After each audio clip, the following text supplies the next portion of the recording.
మనం ఏం చేసామో దానికి అనుగుణమైన ఫలితమే భగవంతుడు మనకి ఇచ్చాడు.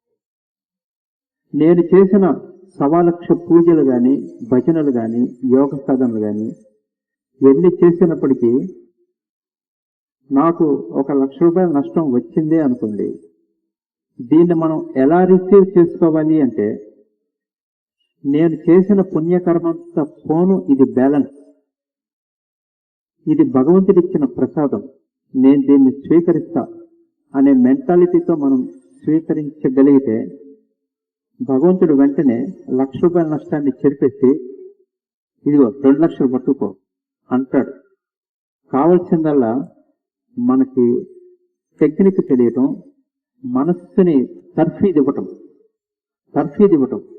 గొప్ప పూజ చేస్తున్నాం, ₹1,00,000 వేలు, ఆహా దేవుడా ₹1,00,000 కొట్టేశాం, మంచిది, నాకు 4,00,000 ఇవ్వు.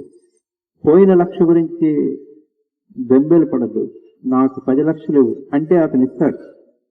ఈ మెంటాలిటీ కావాలి. నీకున్న రాజ్యమే పోయింది, మంచిది తీసుకో, నన్ను బికార్ని చేద్దాం అనుకున్నావా, okay, I agree for your decision, కానీ నాకు చిన్న రాజ్యం కాదు, పెద్ద రాజ్యం, అమెరికా కంటే పెద్ద రాజ్యం ఒకటి కావాలి అని మీరు కోరండి, అది ఏర్పడుతుంది. ఈ ప్రపంచంలో జరిగే ఘటనలన్నీ కూడా మనం చేసిన కర్మల ఫలితములు మాత్రమే. మనం ఈ విషయాన్ని ఎంత తెలుసుకున్నప్పటికీ మన చేతిలో ఉన్న వస్తువులు, చేతిలో ఉన్న సంపదలు వంటి చూస్తున్నాం, మన దగ్గర అంత బలం లేదు. చూడండి, మీరు చిన్న పిల్లలకి కొన్ని వస్తువులు ఇచ్చారు, బంగారపు వస్తువులు ఏదో, వాళ్ళన్నీ పట్టుకున్నాడు. ఇట్లా బయటికి వెళ్దామంటే వాళ్ళ అమ్మేమో అన్ని తొడుక్కుంటా ఉంటుంది. పిల్లవాడికి తొడుక్కోవటం అనే మాటే తెలియదు, అవన్నీ ఇలా పట్టుకుని వెళ్దాం అంటున్నాడు. అలాగెళ్తే డేంజర్. కానీ వాడి మనస్తత్వం ఏంటంటే ఆ సంపద వదలనని. వాళ్ళ అమ్మగారు ఏం చేస్తారంటే అతన్ని 2 తన్ని అవన్నీ లాక్కుంటారు.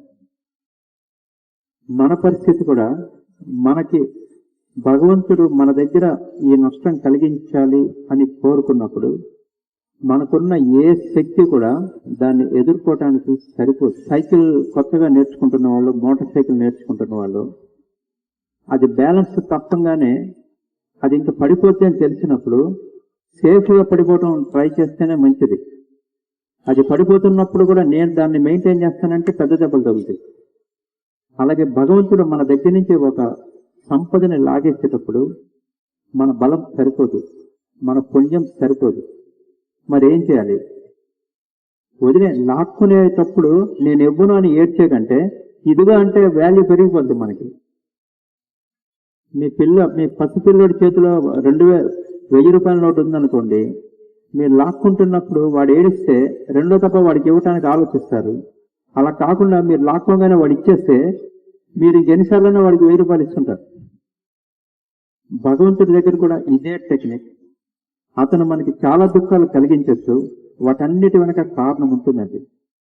మనం అతన్ని వెతికి పట్టుకొని కాళ్ళను పట్టుకొని ఏంటి పని చేస్తాను అడిగితే ప్రతిదానికి ఎంత ఖచ్చితమైన కారణం ఇచ్చాడంటే, అయ్యో చెట్టు చివరికి కొత్త తప్పు ఏం తేలిందంటే ఇప్పుడు ఆయన నిలదీయటం అనేది కొత్త తప్పు తేలుతుంది, ఏది పొరపాటుగా జరగల.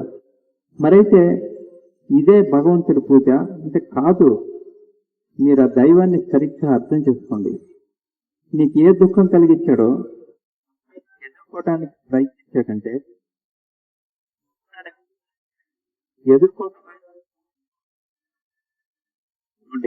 తప్పించుకొని నాకు వచ్చిన ఈ నష్టం దాని వంక చూడొద్దు, దాన్ని వదిలేసేయండి. మీ నష్టం ఎంత? 1,00,000, దాన్ని వదిలేసేయండి. నాకు 10,00,000 ఇవ్వని ప్రార్థించండి, మీకు ఖాయంగా వచ్చి తీరుతుంది. ఇటువంటి శక్తి, కుండలిని శక్తిని జాగరణ చేసినందువల్ల మనకి లభిస్తుంది. మనందరికీ తెలిసిన పద్ధతి ఏంటంటే, మన దగ్గర ఉన్న వస్తువుల్లో దేనికి నష్టం కలిగినా భగవంతుడి దగ్గరికి వెళ్ళి ప్రార్థించడం, ఆ వస్తువుని రిపేర్ చేయమని అడుగుతున్నాం.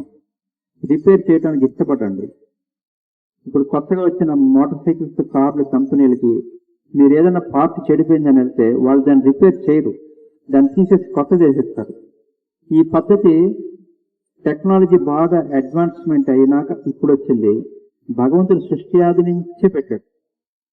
మీరు ఏదన్నా ప్రార్థించండి, అతను దాన్ని కొత్తది ఏర్పాటు చేయగలడు. మనం దాన్ని అర్థం చేసుకోక పాతదాన్ని రిపేర్ చేయమని మళ్ళీ అడుగుతున్నాం. ఈ పొరపాటు నుంచి మనం బయటకు వస్తాం.